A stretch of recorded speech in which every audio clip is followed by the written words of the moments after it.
Haweenay iyo hooyadeed oo cudurka COVID-19 ku haleelay gudaha dalka UK ayaa wajahday xaalad aad u adag kadib markii iyadoo arkaysa hooyadeed cudurkaasi u dhimatay. Arrintan oo horseeday in dadka ay haatan uga baaqdo inay sida ay tahay u raacaan talaabooyinka lagu xakameynayo faafitaanka cudurkaasi. Maria oo 76 jir ayaa iska siibtay tuubada oksijiinta ee sanka kaga jirtay si markii ugu dambeysay ay ula dardaaranto labadeeda gabdhood oo midna bukaan ay ahayd midda kalena ay soo booqatay. Maria waxa ay ogeed in arrintaasi ay soo dadejinayso dhimashadeeda waayo si caadi uma aysan neefsan karin. Gabadheeda Anibal Sharma oo xilligaasi ayadana la xanuunsanaysay cudurkaas isla markaana garab jiiftay hooyadeed ayaa marxaladaasi ku tilmaamtay mid murugo badan, balse waxay sheegtay inay ku faraxsan tahay in hooyadeed aysan meel cidla ku dhiman.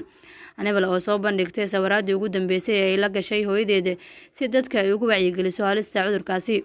Waxay sheegtay in hooyadeed ay dhimatay nus saac kadib markii laga siibtay tuubada oksijiinta ee ay ku neefsanaysay. Hooyadeed ayaa ka codsatay dowladnimada caafimaadka inay ka siibaan tuubada, waxayna ku yiraahdeen marka aan ka siibno ayaa nolol kugu dambeyn doonto oo dunidan kuma sii waari doontid. Anibal ayaa intaasi ku dartay in hooyadeed ku jawaabtay haa waan ogahay taasi ha yeeshee nolol intaa ayaa igu filan.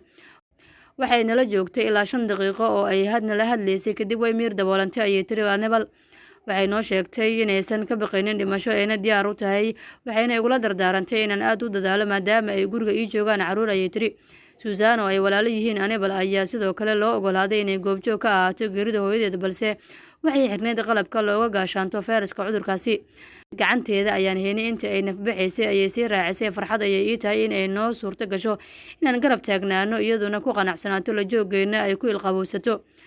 Maria ayaa la nooleed gabadheeda Anibal iyo 3 wiil oo ayeeyo u ahayd iyo aabahood oo ay hal guri ku wada noolaayeen. Anibal ayaa sheegtay inay rumaysan tahay in mid ka mid ah wiilasheeda uu cudurkaasi ka keenay iskuulkii uu dhiganayay isla markaana uu ku faafiyay qoyska intiisa kale. Waxaan dadka ka codsanayaa inay raacaan oo ay hoggaansanaadaan dhammaan dadaalada lagu hortagayo faafitaanka cudurkani oo ay ka fikiraan dadka kale ayay tiri.